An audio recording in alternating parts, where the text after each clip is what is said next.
Welcome to It's a Woman's World, a show which discusses any and all topics under the sun from a woman's point of view.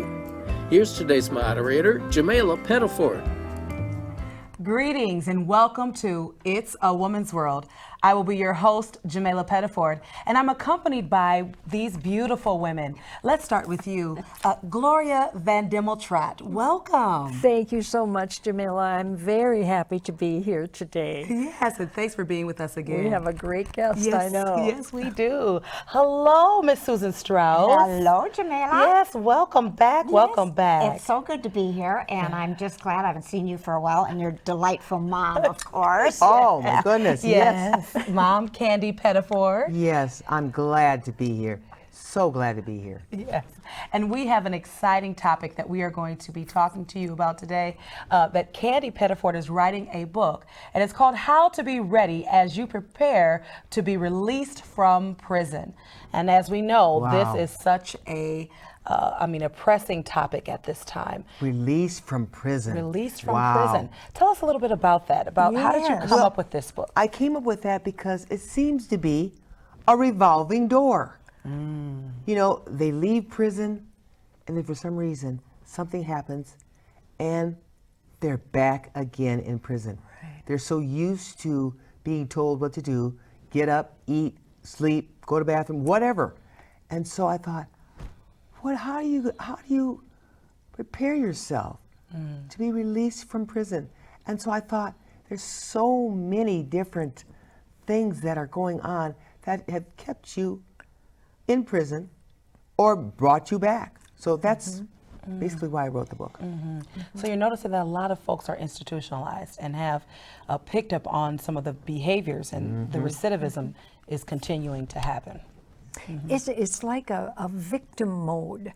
Some people who have been hurt or damaged in some way adopt a mode that is like being a victim, and they can't get out of that. Did that come into your mind when you thought about doing this and helping Not people so like much that? the victim mode. If I can I read the table of contents real Of quick? course. And then we can go from there. I got something, memory lane. How did I end up in prison? Loser type behavior. Old tapes, dumb mistakes. Number 2, family relations. Mom, dad, brothers, sisters, cousins. Were they helpful? Were they harmful? Were they enablers? You're right there. Friends. Number 3, friends, past relationships. Your wife, your girlfriend, your husband, boyfriend. Should they stay or should they go? Drugs and alcohol. Selling, using. Were you using them or were you doing both? God, your higher power, where is He in your life? Previous work, did you have a job? Did you have a real job? Ever have a real job? Halfway house, you're going to need to maybe go to drug treatment after you leave, so you got to prepare for that. How to leave old lifestyle behind. First things first. And then, what do I need to do to make a new life for me? What do I need to do? What must I do first? And then I've got kick out the old lifestyle out and the work new lifestyle in. There's something you mentioned to me, Jamela, if you remember. We talked about something about the lifestyle. If you can bring that. I think what I've noticed about doing this work, I've worked with dually diagnosed adults that are chemically dependent, mentally ill, long-term homeless with children. So a part of the systems and the consequences of poverty often is poverty type behavior, which is a lot of times crime. What I'd like to know, Candy, is how did you research? How did you get the I'm information? still researching. Yeah. That's the How point. are you doing I'm it? still. I'm talking to a lot of people who have been in prison. Who my husband definitely has dealt with a lot of people who have been in prison, and so I've done doing a lot of, and I'm still, like I said, I'm still doing a lot of research. Now, are you doing this research on both men and women? Yes. Okay, and how did I you... don't want it just to be like it's just for women. This work, it's really going to be a workbook. This workbook is really for both men and women. So that, I should probably read this really quick. Most of us have either a family member or members, friends or loved ones that have been in prison or are now in prison. The reason for writing this workbook will help inmates close that revolving door forever. Yes. When inmates know at least a year to 9 months before leaving prison, they should have completed this book, and throughout their timeline, they should keep chewing on it and visualizing their new life. They must chew their cud over and over again like a cow. Yeah, I like that too. Like a cow until it's all you think about before you leave prison. It needs to get down into your spirit. They must have a vision. Yes. You must have a vision for your life, your new life, because without a vision, the people will perish. Too many inmates are released from prison with very little knowledge about how to prepare for the outside world, only to return again and again. Yes. So many things on the outside have changed. Yeah. What was the catalyst for you to write the book? What spurred you? What I'm seeing so ignited many of you? my family members or friends that have been in the prison. And weren't you in prison 2 or 3 years ago? Yeah, I was. Well, what did you do? What dumb thing did you do? Or what family member or what happened? Or old boyfriend or girlfriend? What did you do to get yourself back into prison again? We can't, in any form of life, we can't keep doing the same things and expect different Oh, results. very good. And it sounds like that's what's happening with some of the people who are getting out, are still doing the same things, and they're not getting different results. They're going back in like that revolving door. That revolving door. Do you think that and I can't imagine somebody would want to be in prison, but I guess what I'm thinking of is if you've been in prison for an Yes. extended period of time, that's become familiar to you. Thank you. And now you get out and, oh my gosh, Susan, what do I do?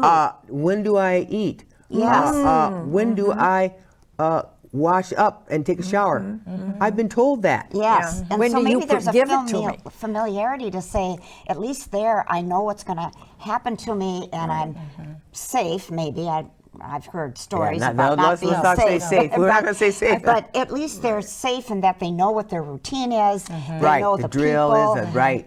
So I'm wondering if there's an element of that plays a role. There is absolutely an element of that. However, what I know for a fact is no one wants to be caged. No, Nobody. I can't imagine However, when Nobody. you are coming from areas that are very impoverished, where opportunities are extremely limited. much so. Most of our prisons are filled with folks who are coming from low income places where there isn't any opportunities or exposure to a lot of the privileges that we all have had. And so many times it becomes a way of life, a way of survival. yes. And so when you come out of prison, you are back to the people, places, and things that got you there in the There first you place. go. There and you go. if you do not have some form of reform or reconciliation in which you are able to find ways to get employment, to find housing, as you know, when folks come out with criminal records, it is difficult to find housing. Yes. You Right. you cannot get a job. I mean, you are limited. You can't vote. I mean, you are literally Very. still in bondage. Yes. And so it is easy then to do what? To pick up and start selling dope again. Right. Yes. It is easy to do what it is that I know That's has right. worked That's because right. I can't be out in the world and not be able to take care of myself. Because in these situations, it can be very dog eat dog world. Oh, you know? absolutely. Candy, your book is not finished then. Oh no, yet. no! I'm still in the process Okay. of really writing it. I want to do more research. I really want to talk to a lot of people who have been in prison, or Right. some who I know now who still are in prison, and would like to. Yes, I'd like this book because I'm going to be getting out in 9 months, and I really need to. So I'm really trying to work on this, get this going, get it together. Yeah. What are your plans on how it will be used? I'm seeing it as a textbook. It's going to be in. It's going to be in prisons. It's going to actually be in prisons. Even there's some that are in jail for 2 or 3 years for something very, very minor. But they may need this too. It's Because more of a where the world has workbook. changed. A workbook. Have you considered it being a class Oh, used absolutely. as a textbook in a class Absolutely, that would be very good, very good. I'm glad you mandatory picked up on for that, people Gloria. getting out, and somehow Yes. you'll have to know who to contact and how to get this done. I This see just sounds certain wonderful. people going in. Absolutely. Yeah. some certain people going in and maybe even talking to prisoners, maybe even the females about it. What are you going to do, honey, now? You used to prostitute all the time. That's how you made your money. What are you going to do now that you're not going to prostitute anymore? You're not going to be with that old boyfriend who used to beat you up and whatever and get out there, honey. So what are you finding, Candy, in your research? What kinds of community organizations exist currently to help prisoners be successful? There are some really great companies. As a matter of fact, I was starting to do some online research. They've got some companies that are actually working with criminals, prisoners now, so that they can start getting on board. You're going to be getting out in 9 months. We have a job for you. So there are some companies that are already, I don't want to mention some of the names of them, but they already have them ready to get a job and trying to help them with housing. Do you need halfway house treatment? You know, but I want Jamela to mention what I had, because I had mixed it up about the pipeline, the school pipeline. Would you mention that, Jamela? Yeah, well, we were talking, one of the things that was in the book is really the pipeline from school to prison pipeline, okay? Where have you ladies heard of that? Oh, yes. Okay. Which is one of the ways that it is a continuum, almost an engineered way to continue this. It's really a big business in the United States of incarceration.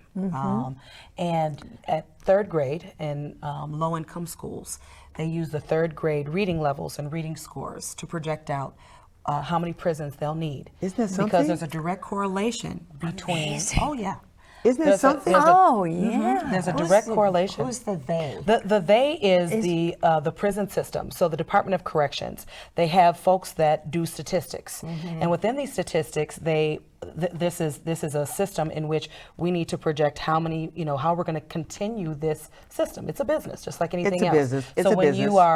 you are needing to understand how many staff you're going to need, how many buildings you're going to need, how many edifices you're going to need, these are all of the things that come into the decision making of how we're going to run our prisons going forward. The projection, almost the innovation plan. And you're saying third grade. Well, third grade is the time in education in which, if you haven't mastered certain basic formats of reading, oftentimes statistically you are unable to catch up. Okay, and there's a direct correlation to uneducated, unable to read, unable to compute certain basic level reasoning skills. So that they is use test scores in order to do that. To see how many prisons are going to be needed. How much of that ends up being almost a self-fulfilling prophecy then for these kids? Well, do teachers, etc., know that this? Okay, and so Yes. then they start behaving that way unconsciously with yes, the kids I and think- setting them up. Well, I think absolutely, consciously and unconsciously. You have to understand that if you have an education system that doesn't believe that you are able to do, then that becomes the culture around you. Yes. And if you are placed in a specialized educational program where the other children like you don't excel, their behavior is out of control, and the mind is not stimulated to know that we can use certain behaviors to modify your behaviors to guide you to learn, then what begins to happen is our children begin to act as they're treated. Sure, that's Okay? And so if I'm put in a classroom and everyone in my classroom can't read, and we all have behavioral stuff, my goodness. and we're put with an aide who is just an aide who can really just babysit me, It's babysitting. then I am going to do as I'm allowed to do. So if and being in the school system for over 5 years, this is what I witnessed. Many times our children are told, I've had children tell me, well, I can't behave. I got an anger problem. And I said, well, who told you that? The doctor told me, and that's why I take medicine for it, because I've got an anger problem. And I said, so you mean to tell me that you are unable to control yourself, that you are not able to sit still or to learn? No, I can't. And that's why at 10 o'clock I have to go for a walk. And at 1 o'clock I go for a walk. And at 3 o'clock I have an aide that takes me for a walk. So these are things that our children know. For example, I had one little boy who was being watched by some special education folks. They were kind of doing some different tests on his behavior because it had become so irate. Well, I'm walking down the hallway, and at this time, this young man is laying on the floor, spinning around in circles. Now, there's a group of staff standing around with notebooks, and they're taking notes of his behavior. And so I said to the young man, and he immediately jumped up off of the floor. Yes, Miss Jamela. What are you doing? I don't know. I said, what, are you putting on a show for them? Yeah. And I said, why are you doing this? I don't know. And I said, stop that. And we held hands and we walked off and we laughed. And the folks came to me afterwards and they said, you must have a really great relationship with him. I said, yes, kind of. I said, but he is performing for you. For you. He's because performing. He is knowing certain things culturally too. Self-fulfilling prophecy. Here we are. It's expected. It's expected from certain folks, and so he is acting this out. Jamela, I'm hearing. I'm thinking about the issues, the little boy that's going in a circle, and then you confronted him and said, why are you doing this? Well, he's performing, he's having fun, he's entertaining his audience. He is in control. He's in control. There you go. In control. You said it. And You're that right. is what I see as needing to be addressed. You said it. Yes. And that's so good that you said that, because this was a young man that had control over nothing, not even his own self. Wow. He had a mother that would come in and had a black eye almost every other day. He was in a situation in which he was struggling on a regular basis, you see. And so when we have these type of social issues, oftentimes if you're not dealing with the social issues and you're only dealing in academics, well, if I can't focus, because I am worried about my mom at home. I can't focus because I didn't eat last night, and the only time I eat is when I come to school. Yes. I can't focus because the only people that are somewhat nice to me are the people that are at school, and then but then it's an odd niceness because I don't, you don't understand me, and so I play off of the fact that you don't understand me, and so these set things start to create a behavior, that victim behavior, because I realize if I placate to certain types of things, I'll get certain rewards. Okay, and now I can't find what resources are needed in my community, so I'll turn to drugs. I'll turn to promiscuity. I'll turn to these things because I don't have a father, or I have been touched, or I have been abused in some way. And statistics show that is the lashing out that begins to happen. And now I'm robbing. Now I'm committing crimes. Now because I see you have more than what I have, I want to take that from you. Okay. And so because it's not fair. Because it's not fair. It's not fair. From the beginning, it's not fair. And imagine now being trapped in a body that you were given, and there's nothing you can do about it, but the world hates you. And that's the message that comes to you, and you're always at the bottom. So I know that just doing training on this is never quite enough, but I hear what you're saying.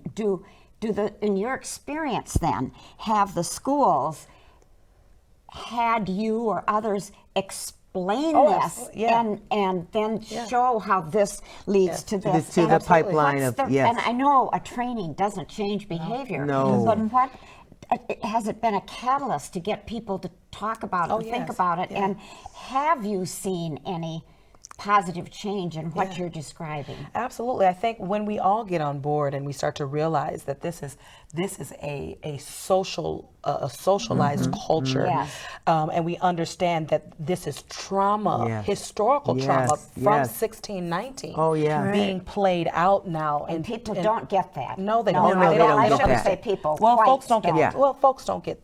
And even some blacks don't. Some blacks don't get it. Red, brown, white. I mean, folks don't understand the trauma of being taken, and then really all of the different sectors of this being translated, not only in our DNA, but in our social behaviors and the way our neighborhoods are engineered.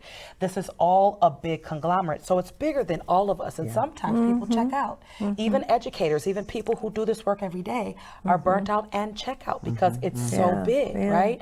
But then Overwhelming. It's overwhelming. Yes. It's overwhelming, and it's just so big. And then people are not ready to fight for another person. Yeah. And so in this, yes, I mean, there is small victories, and we don't see those as often. No, You know no. what I mean? But I think It's that enough. young boy felt so good that he had some kind of control. Yes. I'm sitting Yes. on the floor. I've got some kind of control. All I feel these good. people Yeah, are look at all, looking- and yeah. they're standing there. You got look at me. Oh, I've got some kind of control. I'm in control of something. Right. So, Candy, are you incorporating this into Yes, the book? yes.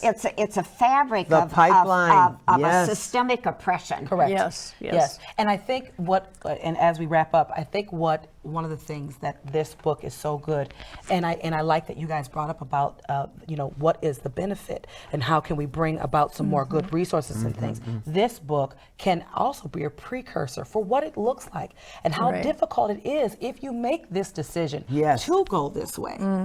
That these are all the difficult areas and avenues Yes. that you'll have Yes. as you go through this journey of trying to repair your life. You won't be able to get an apartment. It will be difficult to get a job. Yes. You will always have this reputation, this stigma It's there. everywhere you go. It will only make life harder than what it already Yes. presents itself to be. So is the book then, just out of curiosity, and this is probably my white ignorance, are you going to be talking about this primarily through the lens of a black population?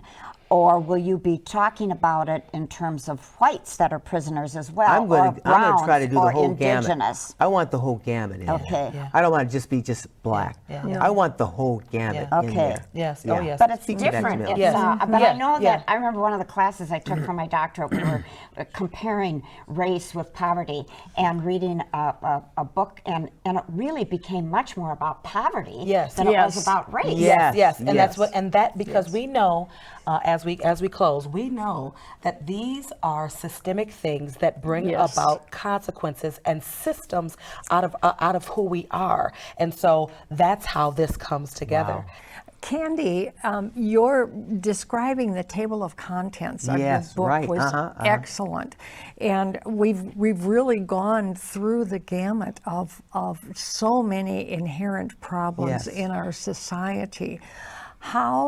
When do you think your book will be done? Number one. Well, I'm thinking, let's say next year sometime. Next year? I'd say next year, about Octoberish, fall. Right. Good. Because I want to make sure that I get every little piece in there, every little, statistic. Right. Which, I want to know, I'm interested in hearing how you expect this book to be used.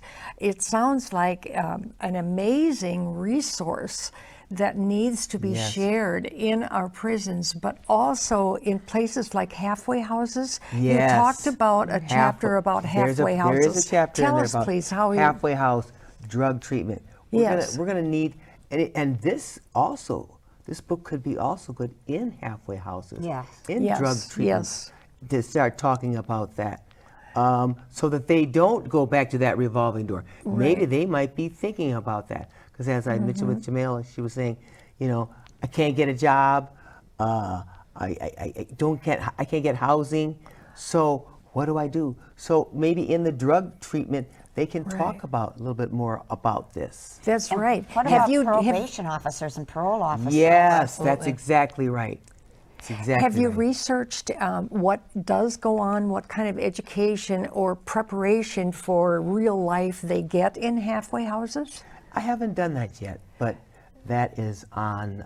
That's on the docket. On the docket. That's on the docket because there's so. If just like I was saying, there's so much to this. We didn't really get to a lot of things like drugs and alcohol. That plays a huge part. Oh, it does. Absolutely. Drugs and alcohol. huge Come on now. Yeah. I mean, just even in just regular. It doesn't have to be black, white.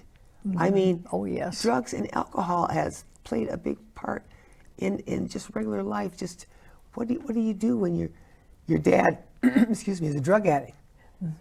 What do you do as you're a kid and you see, as we were talking about the mother with the black eye, dad's been beating her up. He's a drug addict or whatever.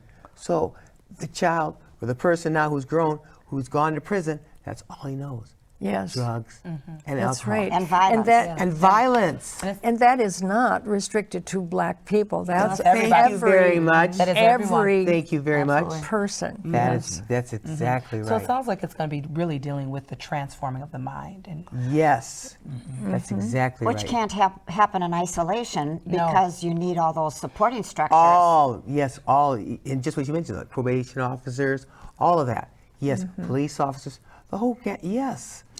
And then to go back into the school again to try to prevent it in the first place, guidance counselors, social workers, nurses. Absolutely. This is all, I have to be honest, this is all by design. Yeah, what do you mean by that? By I mean by that design? because of, it's a business.